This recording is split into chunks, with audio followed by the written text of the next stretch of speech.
1935, the Lions win the NFL championship. The Detroit Tigers take the World Series. The Red Wings bring home Lord Stanley's Cup. Joe Louis begins his rise to world domination. This transforms the Motor City into Detroit, City of Champions. Oh, crack of the bat, and we are back to our old ways. We're going to need a starter's gun for this one. Or an email ding, one of the two. Yeah. A starter's pistol. Yeah. It is Detroit City of Champions, the podcast. I'm Jamie Flanagan. Charles Avison. That dude wrote a trilogy of books, a screenplay, several haikus. Yeah. Some poems and some about some dreams and all this. 1935 and the amazing athletic sports year in Detroit in 35. Greatest season in the history of American sport. We've put out many. We've talked about so much. Yeah, I don't know any other show in existence that we're on episode 85. I've got it written down as 85. Is that where we're at? 84. You're missing an episode. I don't know. I'm telling you, we're at 85. Okay. Well, in either case, 84, 85 episodes. We got to go back and do some math on it. But what season ever? I mean, I can't think of one. That you would be able to talk about a season for 84 or 85 episodes. Yeah, no. And we're still going strong with many, many more. So there you go. Yeah. Yeah, there you go. Who put that meme up there? Chris made Did that he really? the other day, yeah. That's awesome. Nice job, Chris. We were talking, and but so we've been talking about the big dogs, right? So there's the three majors, which sparked your interest in the whole City of Champions project, and as you did that, you unearthed 30 others. So there's 33 so far. Yeah, once you start diving into the story, there's always more. There's always more. The Lions, the Tigers, the Red Wings, Joe Louis, the big three. Yeah. Joe Louis, it just and not counted in the number of the 33. Yeah, Joe didn't win his championship in 1935. So we've already laid the case down for what, despite the fact that he didn't win his championship. Still the most amazing year. Well, we laid the case out, the entire, my entire chapter in the book in the second book, and the entire whatever it was, 15 episodes we did on Joe Louis. The entire goal was to lay down the case why Joe Louis's season of 1935, despite him not winning the championship in 1935. Despite that, it was the greatest individual season in American sport history, without a doubt. You got to go back and check out those episodes. But we've done that, and then we were talking about the Lions and their origin and how they morphed from the Portsmouth Spartans, and we talked a lot about that. And but there's so many, like we said, there's 30 other champions. Yeah, there's so much other stuff. And we've done two, which credited a lot of time. Garwood. And Walter Hagen, but that still leaves another 29, 28. 28. Yeah, and so we're going to talk about, and because I'm just fascinated by all the stories, because the stories are incredible, man. You give me the elevator pitch on these, and I'm like, oh my god, we got to talk about that guy. Yeah. Oh my god, we got to talk about that guy. And then today, like we mentioned, you kind of alluded to a starter's pistol. So we're hitting the track. It's a little track and field. Yeah. And I saw some of the images you sent me. Spoiler alert. Cass Tech High School and the University of Michigan. Yeah. Go Blue. Yeah, go Blue. We're talking Eddie Tolan today. Eddie Tolan. Tolan. And so Eddie Tolan is is Michigan of a guy, this guy is a Detroit and Michigander as much as you can possibly get. And again, this guy was a representative of Detroit and Michigan par excellence. And this name is new to me. Yeah, well, so Eddie Tolan, he's every once in a while. It's interesting because once you hear the name Eddie Tolan, all of a sudden you'll start hearing it more, right? Because I'd never heard of anything like this. When I first started this project, I was a senior at Western. The pitch, I had never, I'd like Detroit sports and Detroit history. But I'd never known this story existed or anything. Yeah. And I'd certainly never heard of Eddie Tolan. Right. And it was it wasn't even really until I got into writing the first book that I'd even heard of Eddie Tolan. But that's what's interesting is that as soon as you hear the name Eddie Tolan, once you hear it and once you hear his story, it's all of a sudden you're going to hear his name pop out of the woodwork in places you just did not expect.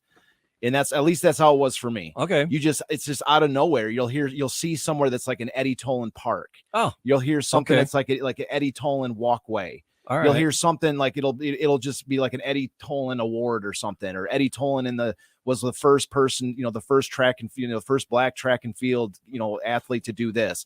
You'll all of a sudden you'll recognize the name, and it'll just this is the guy. This is who we're talking about. All right, He's a legend. We'll do this, and we want to thank everybody who's listening, all the people that listen and watch the videos and listen to the audio podcast where they go up all over the place, YouTube, Facebook, and all the podcast outlets. Thanks for listening, and be sure to follow or subscribe. That helps.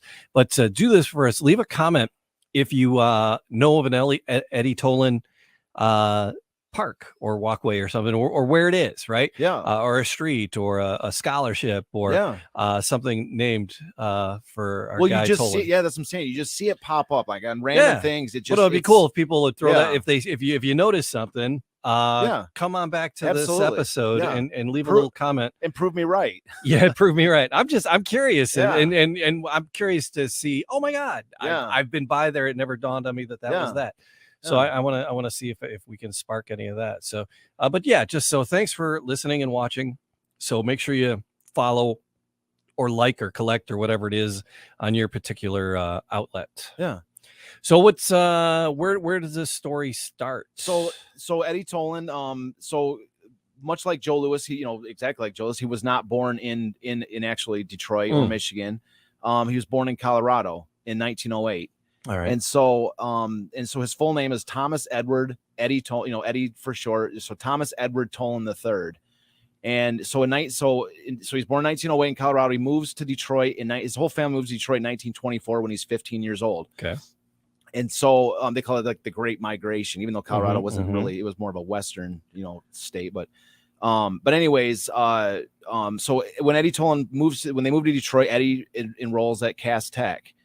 And so at 16 years old, he's part of it. So it doesn't take long for his athletic prowess to shine. Right. But he's 16 years old. He's part of a two-man team, which wins the national interscholastic indoor track meet in Soldier Field in Chicago. So he's only 16 years old. He wins a national. What year was that? He's 16 years. He's 1924. Okay. Shortly after. So maybe 19. So now it's 1925. So 1924, he moves to Detroit. Yes. 25, he wins. Yeah, right off the bat. He's nice. He's with 16 years old. Yeah.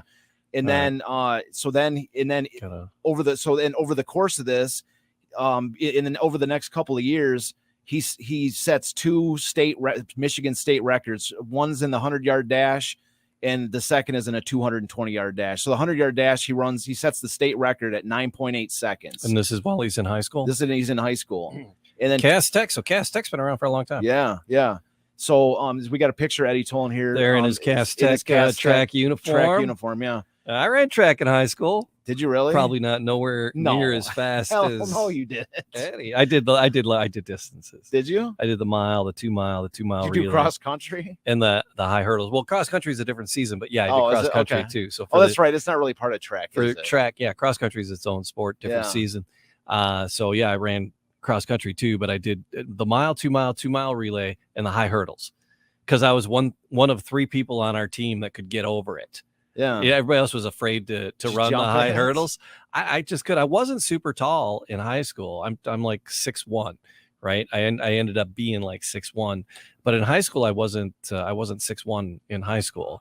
I was coming out of grade school into high school, I was like the second shortest kid in class. So I was doing the high hurdles in my sophomore year. But I was like, but it was like, because you would, if the other team didn't field anybody for the sport, for the event, you get points for first, second, third. So it's like, we need a third person to run this. They don't have anybody going. We want the points. And I'm like, I could do it. Yeah. And so I just did it. And then they just, whenever they needed it, and it was like the distance events were always later. So those hurdle things always came first. So I could do that. And I wasn't worn out because it's, anyway, nothing like Eddie's career though. No, well, I tried to run a little track, or I think I didn't try to run cross country. We had some elite cross country runners, but I was like, no chance, man. Their practices were just them running all day. I'm like, I gotta pull up a picture of Jamie high school track. You should. I got the flow. Perfect occasion to do it. We got a couple more episodes after this. So So it's a perfect occasion to do so. But I tried to run track one year just to try to like get in shape for baseball or football or one of the two. And it was like a week of it. I was like, I'm done, man. They just ran all day. I'm like, no, dude, I'm good with that. I thought about I took a year off after high school, and then I went to community college. I'm going to Oakland Community, and I'm like, oh, I'll run cross country at Oakland Community. They would run like 15 miles. That's all you do is run I'm like, all day. I was like, it was about 3 days of that. I was like, screw it. Well, we'd be in football, and I remember the cross country guys running around, and they're just doing laps, and we're just, we're doing whatever we're doing, and all I just see them is just circling. I'm just like, I'm good on that. Yeah, no, it was that college cross country was like, forget about it. Yeah, no, I'm like, all you like, what are we doing for practice? They accepted me for the team, yeah. But then I started hanging out with rock and roll people. Yeah. I was like, my running days are done. Yeah. The only thing I'm running from now is the police. That's kind of how I was. So, I was like, I'm good on the running thing. I mean, we used to run hills and stuff like that, but I'm like, I'm not doing just straight running all day. Less about me, more about Eddie Tolan. Yeah. So in 25, he won his first state championship, national. Oh, so he went all the way to national interscholastic indoor track meet. Wow. At Soldier Field, Chicago. He's part of a 2-man team that wins it. Nice. And then over the next couple of years, he sets 2 state records: 100-yard dash in 9.8 seconds, 220-yard dash in 21.5 seconds. Good Lord. So just the 100 and 9.8. Yeah, you're under 10 seconds for a 100-yard dash. That's speed. Yeah. So he sets those 2 records, and then he also plays football. Okay. And so there's one of his sort of a great stories in his like recollections. He scored 6 touchdowns in a single game. Oh wow, 6 touchdowns.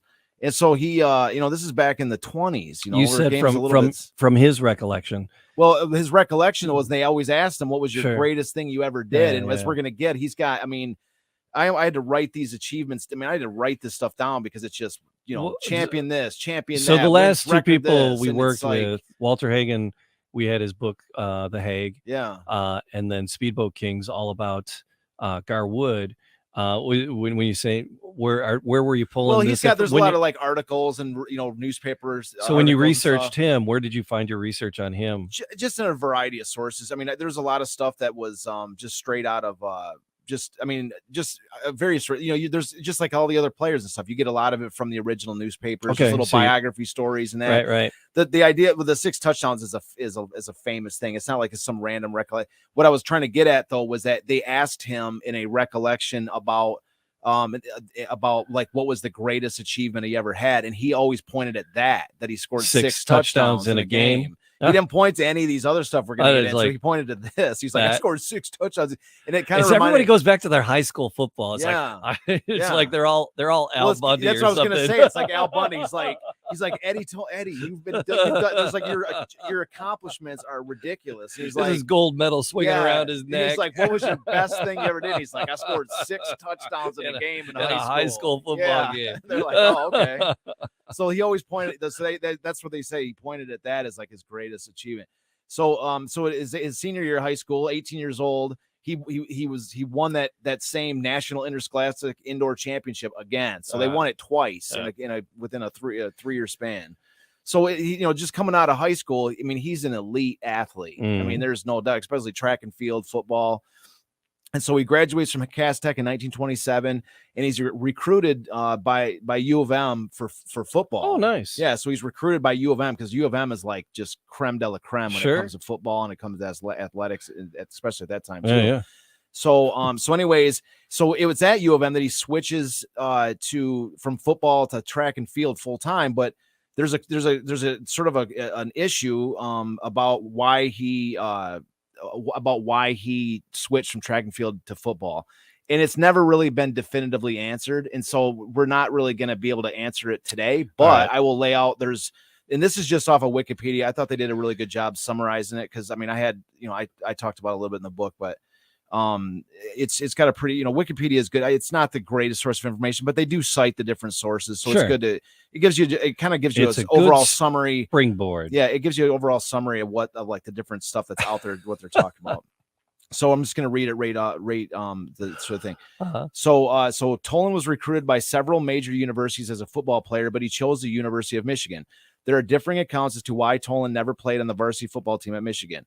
According to a published account in the Detroit News in 2002, Tolan joined the freshman football team as a freshman in 1927. At that time, no African-American had played on Michigan's varsity football team since George Jewett in the 1890s. Tolan was initially allowed to play, but on the third day of practice, the freshman football coach told him, "Some of the coaches are disagreeing on your chances. Some of them think you shouldn't be allowed to play football. I'd be tickled to have you, but I'm afraid I'm going to be outvoted." The Detroit News noted that the freshman coach was outvoted. They took away Eddie Tolan's football uniform and handed him a tracksuit in exchange. So other accounts indicate it was an injury that prevented Tolan from playing football in Michigan. An Associated Press story on Tolan in 1958 stated he would have been a football great as a quarterback had a knee injury in his junior year in high school not forced him to channel all his energies to track. In his obituary, the Associated Press reported that the coaches at Michigan talked the pint-sized speedster into going out for track. Tolan was also quoted as saying, "The track team did a lot more traveling then, so I saw the opportunity to travel on a Pullman and see the country." So there's a couple of different, reasons, ideas, was there some like racism involved? Was there some, that's an unanswered question. Sure. It's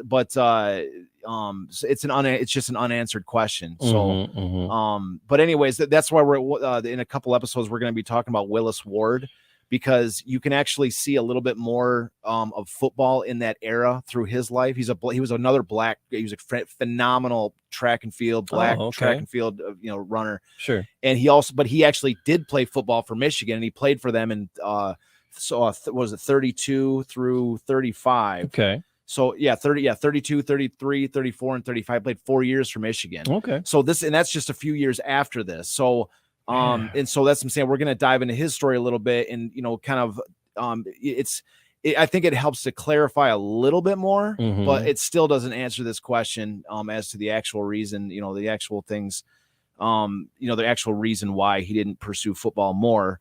Especially since, because here's the thing, Willis Ward, we're going to talk about him in a couple episodes, and Willis Ward did play track and field and he played football. Right. So if Michigan was letting him do it, then, and it was a couple years later after this, and it was a different coach involved. So, like I say, it doesn't completely answer that, but nonetheless, it's worth mentioning just to kind of talk about that. But nonetheless, when he went, so the conversion to track, the two coaches he had were absolute legends. Okay. Like they're regarded as two of the best, like prior to before the 1920s, their names were Steve Farrell and Charles B. Hoyt. And I have another little ditty that, really kind of shows how great these guys were. Again, this is from the same little Wikipedia link. All right. So at Michigan, Tolan ran track under the mentorship of two of the great sprinters of their generations. Michigan's head coach, Steve Farrell, was considered the greatest professional foot racer this country has ever known in the 1880s and 90s. And Michigan's assistant coach, Charles B. Hoyt, who took over from Farrell in 1930, was rated as America's best sprinter in 1913, but lost his opportunity to compete in the 1916 Olympics due to World War I. Coaches at Michigan weren't, what does it say here? So let me see. Yeah, so I just want to talk about those guys there. Those are the two the superstar coaches at Michigan. That's who he trained under. All right. So just like in high school, right? You're just going from year to year, record to record, accomplishment to accomplishment. So I'm just gonna go right down the list. Spit it off. Yeah.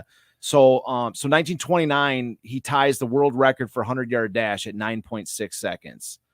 So 1930, he breaks the world record in the 100-yard dash at 9.5 seconds. Nice. 1931, he sets the world record for the 100-meter at 10.2 seconds. And after this, he's the nickname for his lifelong nickname comes in as the Midnight Express. That's his nickname.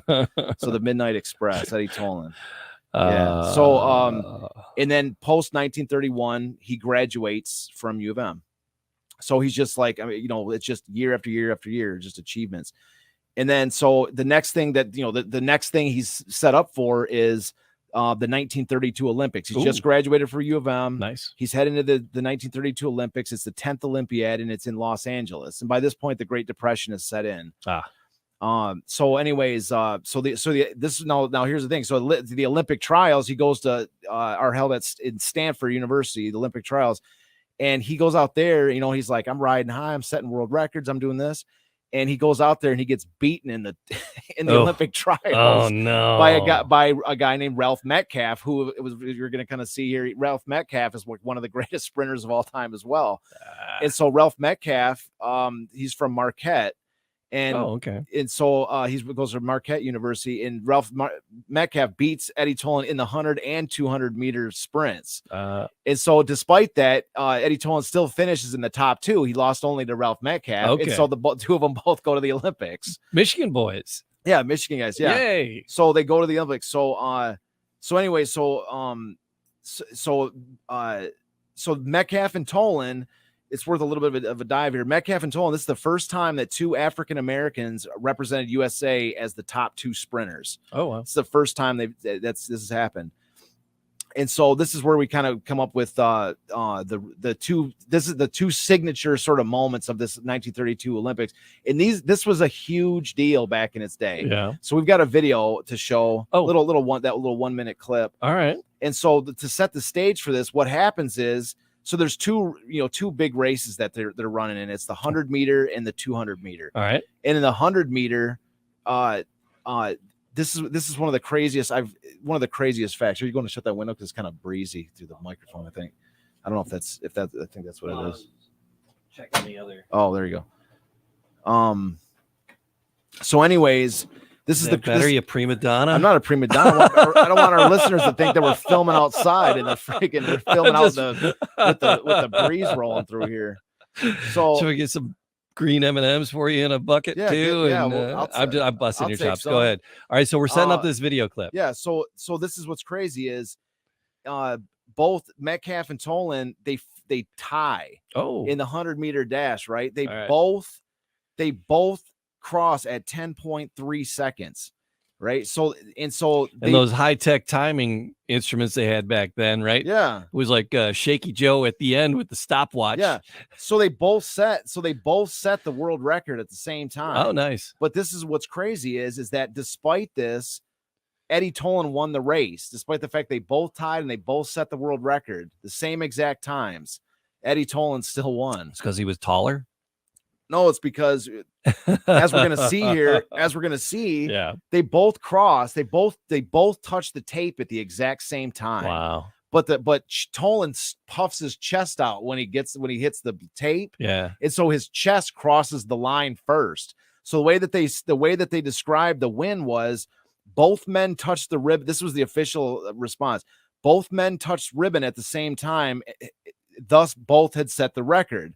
Tolan's torso had crossed first, so he had actually won the race. So his torso crossed the line first, right? But they both touched the tape at the same time, and so it's so the wind might have been blowing just a fraction for him, and crosses just by hair. So, anyways, if you just go on YouTube, they can do there's so much stuff because back in for this race. In its day was massive. Okay. Like I'm telling you, this was the first time they ever used slow motion at least in the Olympics to determine who won a race. All right. Because it was so close. And not only did they do that because it was such a big deal that they'd used video feed, to decide this race, that the moment that they both crossed was like celebrated in like images, illustrations, photos, all kinds of stuff. We've got a couple we'll show after the video. All right, so this is a minute.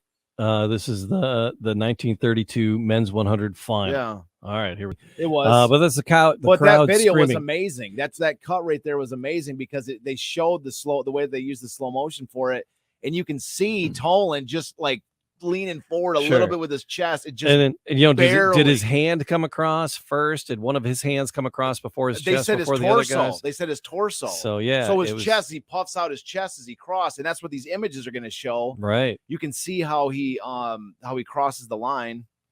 All right. So we got 32 Olympics. All right. So here's the images. These two images. Yeah. All right, so there's two images here. One seems like kind of late for the photo finish. So they're like they've pulled the tape like a good they're actually ones they've actually crossed the tape. What the point of these is not necessarily to examine the finish. Okay, they're just a couple of the examples. Great shots. There are a couple of the examples of the illustrations in that were put out and the colorization and stuff that were. I mean, there's so many of these. There's black and white photos. it's this moment that they both crossed, and that's what I'm trying to say is it was celebrated. It was like it was so close to call that it was like it was a huge deal in its day that that they'd use slow motion to decide. And so because of that moment, there was all kinds of artwork and photos and everything that were put out as a result. And so this is like one of the first times that it was a big deal. It's like a first time that slow motion is used, and Chris said it would go viral, and it did in his day with photos and illustrations and just saturated the news for a while. That's amazing. Yeah. And so they both went down as so did they go down as a tie as a world record holders, but he went down they as both got the world record, but Eddie Tolan got the gold for this. Okay. So he wins his first gold medal in the 1932 Olympics. I wonder with advanced technology and advanced timing of today, if that would have been, I mean, to me, it looked 30, like 32 and 100th and 32 and 200ths and maybe, and giving it to him that way. But I think they did pretty well with it. Oh my God. Yeah. But it's worth it to Google and find it. If you look up on YouTube, if you look up the 1932 Olympics, Eddie Tolan, if you're watching, there's so many videos on it. They have like little mini shows. They have the interviews with Ralph Metcalf years later. And he's like, I won that. There's no way. Like he ended up going into politics and that. And what's crazy is that Ralph Metcalf, like he was an elite runner of his day, and he would end up facing off against Jesse Owens in the 1936 Olympics. Right. And he had a race very similar to this where he finished just a shade. Like I think it was, Jesse Owens had a 10-3 and he had a 10-4. Like if he would have run that same 10-3, he would have been the same thing. Sure. But he was right there with them with Jesse Owens. Yeah. So he finished second again in the 36 Olympics. So he's like, man, this sucks. Can't win for losing. Yeah, exactly. So the 1932 men's 100 final. If you Google that, well, if you saw it here and we just played it, if you're watching, but there's a bunch of other videos, stuff where they actually examine it. And they like really like deep dives into like this, like there's whole like video stories about, Eddie Tolan's life leading up to it and all this. And so this was the first video finish where they use slow motion to capture the results of a race. Yeah. Okay. Wow. Yeah. At least in the Olympics. I'm not sure if it was ever, but it was at least in the Olympics. This was 32. Yeah. But the 1935 story and the things that lead to it and the people involved in them, every time I turn around, there's another massive innovation. That's what I'm saying. Well, this is one of the things that this whole 35 season did for me, for my other research that I do, is this was a foundational age. This was a foundational era for the sports that we know today. Right. I mean, in football, this is where the ball size changed. They reduced the size of the ball because the passing game was becoming such a big deal. Yeah. And so the ball actually changed into the size that we recognize it today. And then the rules, passing started open, like everything. Like this is the foundational era of sports. And of course, all the teams were firmly established in Detroit. I mean, the Red Wings had changed their name 3 times until they got to the Red Wings in the 30s. And then everything, the Lions came into Detroit in 34. So I mean, this is a foundational era. They're using video, slow motion video to determine the race. And to them, just think about that for a second. Like, I mean, talking pictures had only been around, since 1927. Right. And now they're using video for a photo finish. Yeah. Now they're video finish. Yeah. Think about that. I mean, think up until like 1915 or 1920, the footage was, really, I mean, they had video, they had movies, but they were not the greatest. Sure. They were super high speed, the people look like they're running when they're walking, they're all moving really quick. Yeah. And so now you just saw the video for yourself. That looked, I mean, it was black and white, but otherwise it looked like it could have been a, damn near modern day video. It was sharp. Yeah. And so the fact that the judge is like, okay, let's go to the slow motion replay of it. They're like, slow motion replay? We can do that now? More than just about forgetting the life jackets. Yeah. So but the fact that they can actually go back and like, well, let's take a look at the tape and see what it says. And so that's like a big deal. They're like, hey, did you know that they use slow motion replay to decide? Let's go to the tape. And this is where it Olympics started. Yeah. So anyways, it's this is a foundational age. So every time you're right, every time we do turn on, that's how it is. So anyways, yeah. So this is like so Eddie Tolan wins that 100-meter gold, and then the next race is a 200-meter, and there's no really deep dive into that because he won this by a way wider margin. Right. So Eddie Tolan ran a 21.2 seconds, and then Metcalf ran a 21.6. So there was a little bit larger margin for error. So anyways, Eddie Tolan wins the second gold medal. He wins 2 gold medals in the 1932 Olympics, and Metcalf gets actually bronze in that. Whereas another American, George Simpson, wins silver. And so this little dais right here that we have picture of Eddie Tolan. This is him for the 100-meter, because in the 100-meter, Metcalf was in second. Yeah, Metcalf was in second, and then what's the guy's name? Arthur Jonath. Yeah, Arthur Jonath. Yeah, he won the bronze. He's from Germany. Germany. Yep. But this is pre-Nazi days. This is still like Weimar, Germany, tail end of Weimar, Germany. Yep. So you can pick on Germany. Yeah, that's the one country you can still pick on. Yeah, France. You can pick on France. France too. France. You can take shots at France. France all you want. Yeah. China too. Them and the damn balloons. Yeah, dude. We can sling anything we want at them. Although they have the capability of shutting us down. We could shut them down too if we didn't buy all their goods whenever, man. Stop buying Chinese goods. Yeah. That's true. Right, but this was the 100-meter medal ceremony. Yeah, that was a 100-meter medal ceremony. Tolan gets the gold. And so anyway, so he wins 2 gold medals in this Olympics, and Eddie Tolan. But hey, man, it ain't no 6 touchdowns in a high school football game. Like, yeah, that is exactly. He's like, this is great, but I also scored 6 touchdowns. But, hey, Arthur, I ever tell you, I scored 6 touchdowns in my high school football game. Arthur's like, yeah, you also got the gold medal too, dude. And he's like, yeah, but that's nothing. That's a cute little sailor outfit. If anybody's listening to the audio podcast, again, worth a look-see at the video. Arthur's wearing a cute little sailor outfit. Yeah, I guess I like that. Is it? I mean, Arthur, it's not too flashy. I think it's cool, but I don't want to say it's cute. But I mean, it's cool. They got a dress code. You know, they got a cool sense of style back I'm then. just bagging on his. It looks like a little sailor outfit. I mean, it's his Olympic gear, man. Hey, sailor. Eddie, to the USA, they got sweatshirts. That's it. They got it looks kind of contemporary because it's like they got the sweatshirts with the USA logo on the front. I'm looking for the Nike logo on those. Yeah, track pants. Yeah. So and if you ever have a chance to look at the LA Coliseum that they played in for 32, it's really friggin' cool, man. Yeah. It's like got like kind of Greek architecture. I mean, it is like, of all the Olympic settings I've ever seen, this LA Coliseum that they ran in was like, it is like the ultimate Olympic arena. Yeah, it's just like super a Greek. Cool. Yeah, 32 Olympics are actually kind of interesting if you dive into it a little deeper.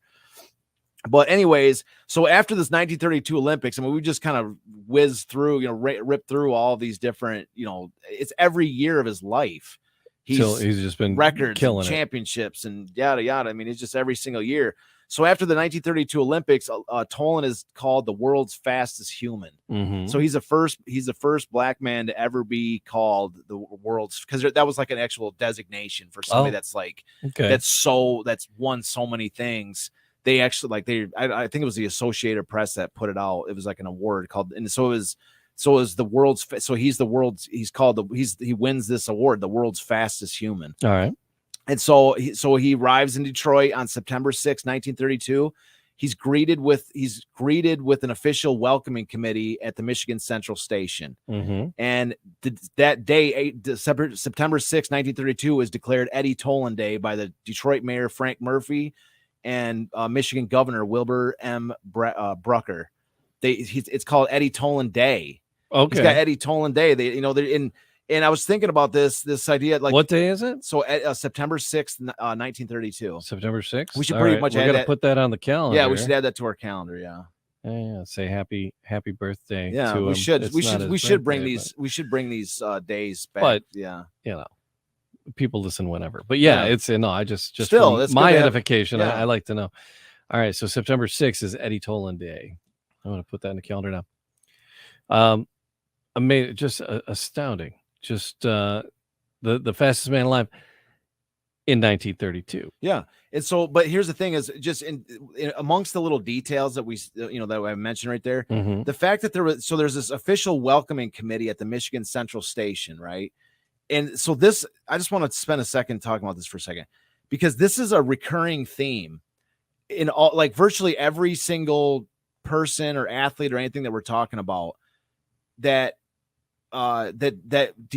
is old Detroit. and I've never seen really anybody talking about this is one of the values of the Michigan Central Station was that it was basically the gateway of people that like went out and did something cool, right? When they came back to Detroit, they would take the train, they would arrive at the Michigan Central Station, and it's the perfect sort of gathering point for these Detroit heroes, legends, stars, whatever. I'm sure it was like this for, explorers or anybody that was like a Detroit hero or somebody that recognized, that you would have these welcoming committees. You would have these welcoming. So like the person arrives in the train station, and there's all these people that are going, "Hey, Eddie Tolan's back. This is the official welcome home." The Red Wings had it. The Tigers had it. Joe Louis had, they all had this in the Michigan Central Station.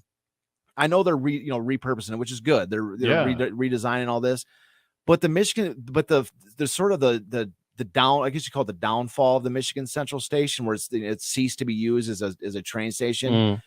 That was I guess it's not really, I mean, people talk about the Michigan Central Station, how much they miss it and how cool it was, whatever.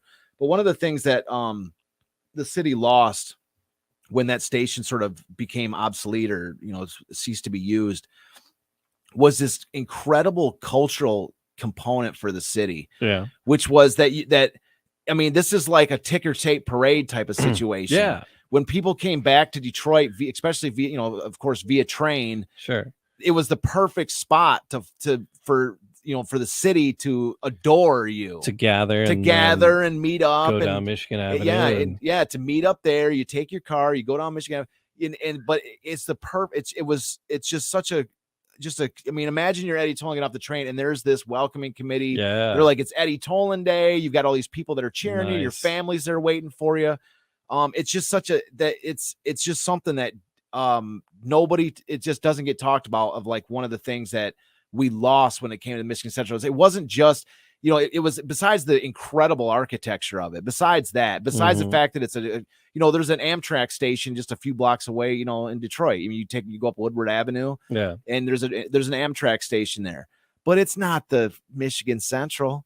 I mean, you go to Amtrak, you take you're going on there to get on a train or whatever. Cool. But it's like the pageantry of the Michigan Central.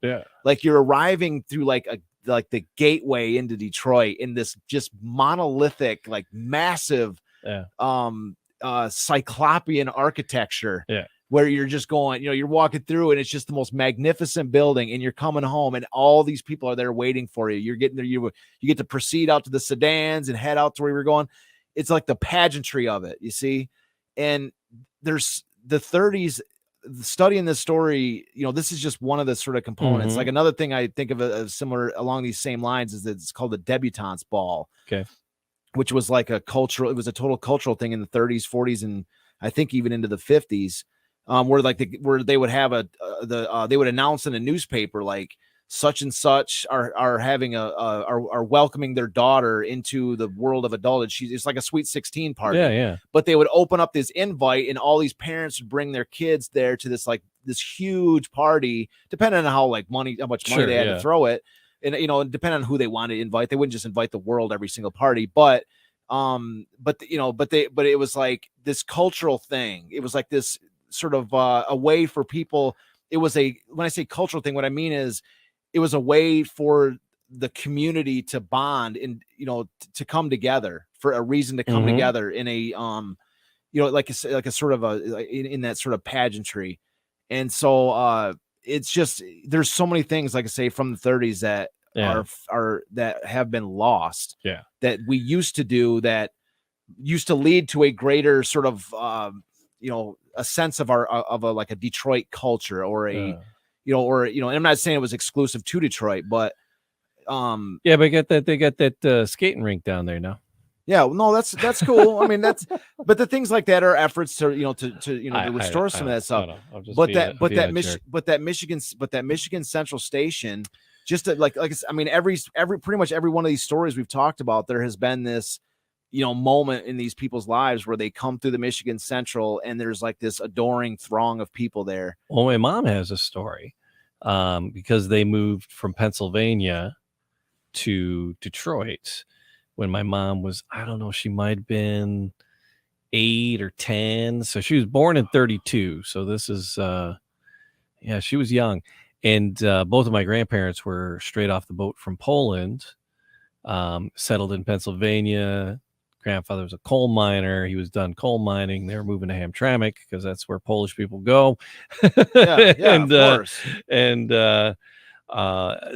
But she has this memory that he came here first and was getting set up and getting the job and getting the house, and it was time for my mom and my grandmother to come up, and so they took the train, and my grandmother didn't speak English, right? So my mom at like 9 is like has to be the interpreter, and the navigator, and she remembers she was carrying like a portable record player, and there's a suitcase, and getting off the train station and just being awed by the train station there, and then getting a cab and trying to get a cab from the train station to Hamtramck. So but anyway, that was like the gateway in Detroit. It really was. And that's so many people. It's one of the things it's one of the things that is. It's one of the the loss of the Michigan Central was I think more than just when they look at like, well, we can downsize our train station and just have a little terminus over here. You can just get on the train. It's no big deal. And it's like, well, but the thing is about it is a big deal. It's one of these things. It's kind of like another example is Hudson's. The loss of Hudson's was more than just a place to go buy Christmas gifts. Yeah. I've seen people because I never saw Hudson's. I'm from Kalamazoo. I don't even think I was even old enough to even go to Hudson's, even if I was from here. But I've seen people that did used to go to Hudson's, and I've talked to people that did used to come downtown, and they were like, they've said like, I wouldn't even live in Detroit, but like it was our thing. Like I've talked to I think my aunts and uncles used to do it. Like their big event of the year, like one of their big events of the year was to go to Detroit to Hudson's for Christmas. To like just go to the store. And then there's an artist. His name is Paul Adams. He's a sort of a legend in Detroit. He's a very famous, relatively famous Detroit illustrator, and he paints a lot of nostalgic images. They're all fantastically talented. He's like wins artist of the show at all these different art shows. But I used to know him. I mean, I still know him, but I used to see him all the time.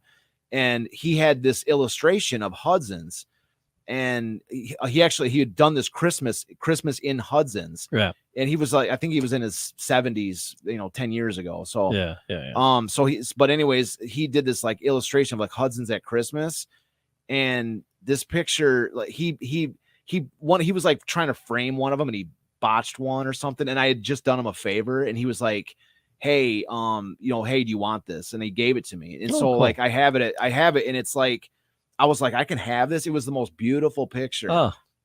And it paints, and what's cool about his stuff is that he paints it through a, sort of a rose tinted, nostalgia lens. Yeah. And you're just looking at it like that, that is freaking cool, man. He's got like this whole Christmas display at Hudson's and everything. And I'm like, that is friggin' cool, man.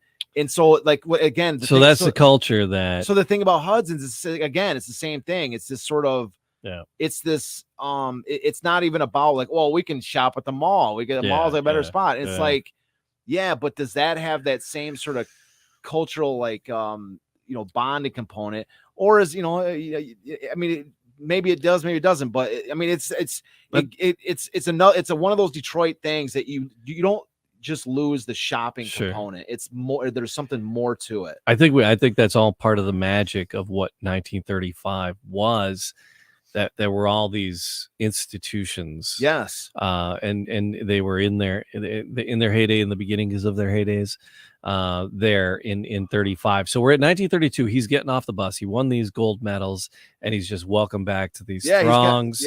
And it's an amazing welcome for him, which again, people didn't celebrate African Americans as much. But I mean, this is the era. It's things are starting to turn. You know, little bit. I mean, it's starting to move. So because you got Eddie Tolan, and then you're going to have Joe Louis a couple of years later. This is because this is 32. This is September 1932. It's about to be 33. So. And then you're going to have Jesse Owens and that, like these guys are, Willis Ward's he's going to play, like he's actually going to be one of, like U of M. We're going to see in a couple episodes, the U of M is going to have one of the greatest teams ever assembled. And Willis Ward's like one of the best players on it, awesome. And he's like, and he's also a track star. He's actually racing against Jesse Owens because Willis Ward's U of M and Jesse Owens is Ohio State. And so, so that's Ohio State. So you're starting to see these things, happen. The world, the country moving towards, change in that. This is kind of where I wanted to finish off with Eddie Tolan. But I did want to sort of say, one thing to kind of like tease the next episode is, as great as all these achievements were that Eddie Tolan's hitting right here, one of the things that he saw when he first got off of the train, coming back, through his welcome, he saw his half brother. Collecting he said waste paper, which I think is just paper that's just laying on the yard of the Michigan Central Station. And he looked at his brother, and as great as his achievements were up to this point, Eddie Tolan wanted to be his brother at that moment, because Eddie Tolan was basically broke. And he's not making any money whatsoever doing these things. And so what kind of money is there in track? I mean, even today. Exactly. And he's like, it was a different thing back then. You didn't have grants and all these different things. He up to this point, he was doing this for the love of sport purely. And he is living he's living a life of where he is completely destitute. He has no money. Wow. Okay. And so they say he saw his brother working the most menial job that you can have. And this is in the middle of the Great Depression as well. Sure. And he's looking at his brother, and he's like, I'm getting all these awards and all this different stuff, but I would trade any of it to be able to collect paper like you off the grounds of the Michigan Central Station. Wow. He saw his brother there as basically a kind of a ground. So we're going to figure out more about his fiscal future next episode. Yes. But the thing is to keep in mind is with this Eddie Tolan is that this idea that he is broke, he's destitute, he has no money.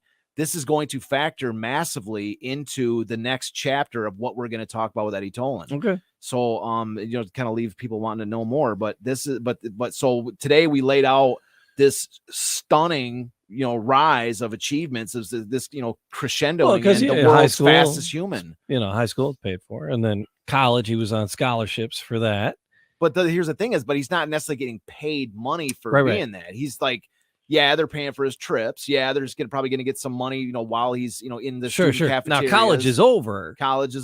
And so what's happening? So he's destitute. He's probably traveling. Crazy. He's probably traveling with the U.S. national team. And so when he's at a place, they're feeding him. Yeah. So as long as he's sort of part of the system, as far as these races and that, he's, he can kind of live off of what they give him. But he doesn't have a job. He's not working. And what happens if you blow out a knee? They may help him take care of stuff just from the sports doctors they got on staff. So he's like, okay. Well, no, if your career is over, it's over. Yeah, when it's over, it's over. Yeah. But the thing is, as long as he sort of stays within the boundaries of going from tournament to tournament to tournament, for race to race, then he's able to kind of eat in the cafeterias and do these different things. Yeah. But he is otherwise destitute. He's got no job. He's got no money. He's got nothing. So that's what he said. He goes, I saw him because up to this point, he's like, well, the next Olympics isn't for 4 more years. What else is there to do? He's he is now at the pinnacle of his profession. And then he's just won the 2 gold medals. But the thing is, back in these days, and this is another thing to keep in mind as we, for the next episode, we're talking about. It's not total sports where you're doing signings. You can't make any money off of your sport. Right. If you make money off of being a sprinter or a runner, you are not going, then you're banned from any more amateur competition. And they took that back then. They stripped Jim Thorpe of his medals. Yeah. Of all his medals from the Olympics. and he won a ton. They stripped Jim Thorpe for playing a baseball game. I think it was for playing a couple baseball, barnstorm games under an assumed name. They stripped him and I don't even think that wasn't even what he won the gold medals for. Right. Just for taking any money as a professional, they stripped him of his. But they took it very seriously back then. Yeah. And so that's the thing is that all he does is train for these, for athletics. And he's not allowed to make any money off of it. We'll see where it goes next. Yeah. So that's where we're going. That's kind of like a, lead up to the next episode. All right. So like, subscribe, leave a comment. The website is DetroitCityOfChampions.com. You can get the books there and lots of other stuff. There's t-shirts and sweatshirts and hoodies there. There's t-shirts and sweatshirts and the cool t-shirts, the cooler t-shirts are on wearingfunny.com. Yeah, stop in at 12 Oaks Mall or Partridge Creek Mall. I'm there. I'm at one of those two malls pretty much every day. Stop in and say what's up. Talk some City of Champions stuff. But like, subscribe, leave a comment, and we'll do more again very, very soon. Thanks for being with us.